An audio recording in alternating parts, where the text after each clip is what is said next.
And so now it's my absolute pleasure to introduce Briony Chasle, who's going to give the opening address. And Briony's the Senior Improvement Lead from the Older Persons Patient Safety Program at the Clinical Excellence Commission. And we work directly together with the network. So welcome, Briony.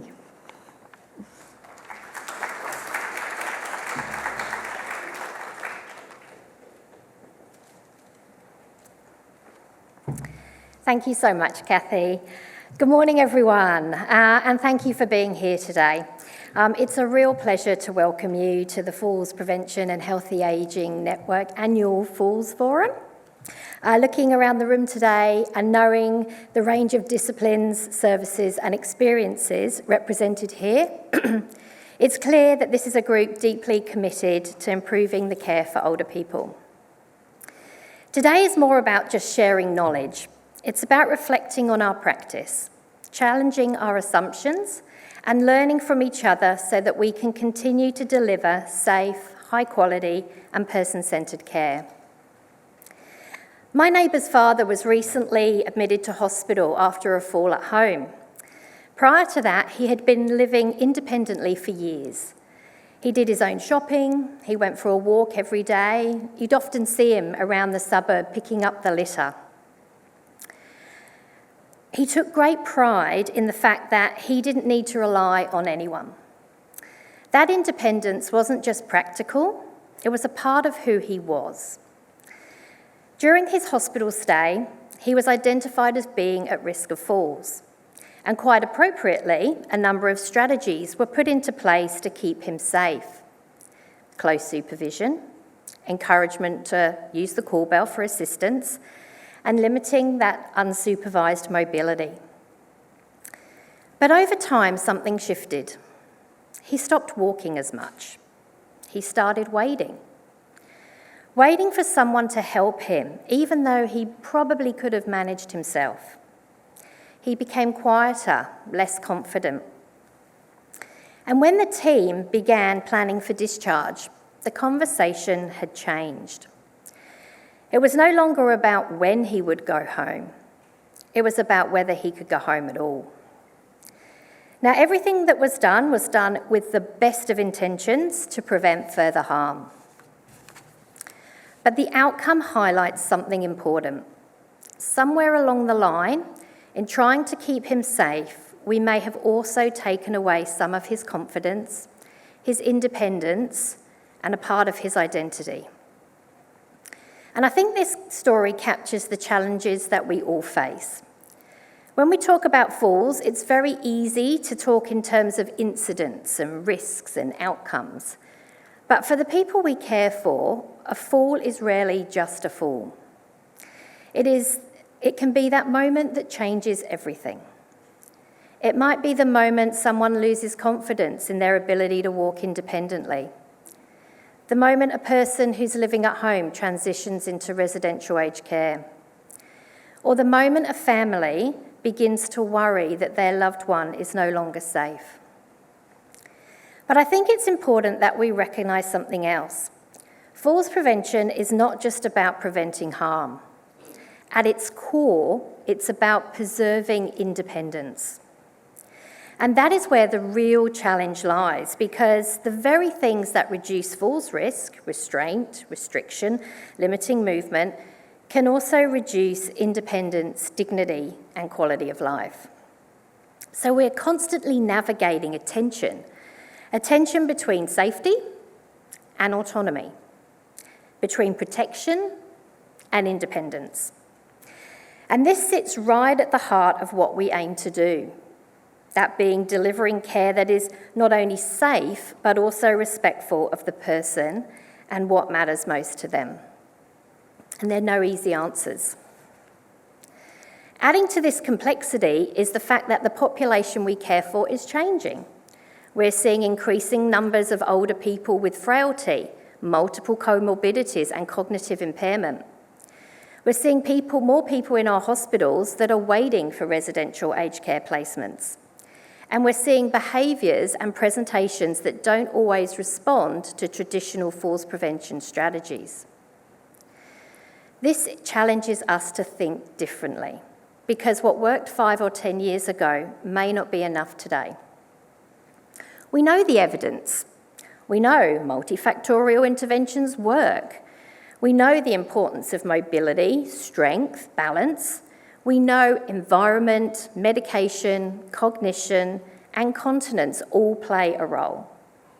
In many ways, falls prevention is one of the clearest examples of comprehensive care in practice, bringing together multiple disciplines to understand and respond to the whole person. But knowing is not the same as doing. And one of the biggest challenges we face is translating evidence into consistent, meaningful practice across different settings, different teams, and different patients. So perhaps the question for all of us is not, do we know how to prevent falls, but rather, how do we apply what we do know in a way that truly supports the person in front of us? Because no two people are the same. One person may prioritise safety above all else. Another may be willing to accept a level of risk in order to remain independent. One person may benefit from close supervision. Another may feel that that same supervision and that same supervision takes away their sense of dignity. And this is where falls prevention becomes not just a clinical task, but a person-centred conversation. A conversation that includes patients, families, and multidisciplinary teams. We often talk about assessment tools, care plans, and interventions, but sometimes the most important thing that we can do is simply start a conversation. A conversation with an older person who seems a little more unsteady than usual. A conversation with a family who may be worried but unsure how to raise it. Or a conversation within our teams when something just doesn't feel quite right. Because small conversations can lead to early interventions, and early interventions can prevent harm without taking independence. I think it's also important to acknowledge that falls prevention is not the responsibility of one discipline. It is not owned by nursing or physiotherapy or medicine. It is a shared responsibility. It requires collaboration across teams, across settings, and across the continuum of care, from hospital to community to residential aged care. And importantly, it requires partnerships with older people and their families. Because the most effective strategies are those that people understand, value, and are willing to engage with. So today's forum is an opportunity to strengthen that shared approach. Across the programme, we will hear about innovation, research, and practical strategies being implemented in different settings. We'll hear from clinicians working in hospitals and in the community and in residential aged care. And we will have the opportunity to reflect on our own practice, what we're doing well, and where there may be some opportunities to improve. I would encourage you today to be curious, to ask questions, to share your experiences, and perhaps most importantly, to be open to think differently. Because the challenges we are facing are complex, and they will not be solved by doing the same things in the same ways. If there is one message I would like to leave you with this morning, it is this. Falls prevention is not just about reducing numbers on a report. It's about delivering care that is safe, coordinated, and centred on the individual. It is about enabling people to live well, to move safely, to maintain their independence for as long as possible, and to age with dignity. And if we think back to my neighbour's father at the beginning, our goal was not just to prevent his next fall. It was to ensure that when he leaves our care, he still feels like himself, still confident, still capable, and still able to live the life that matters to him. Because if we get that right, if we can find that balance between safety and independence, then the impact goes far beyond preventing falls. It shapes the entire experience of ageing for the people we care for. So thank you again for being here and for the work that you do every day. I hope you find today valuable, thought-provoking and inspiring, and I'm really looking forward to the discussions ahead today. So thank you very much.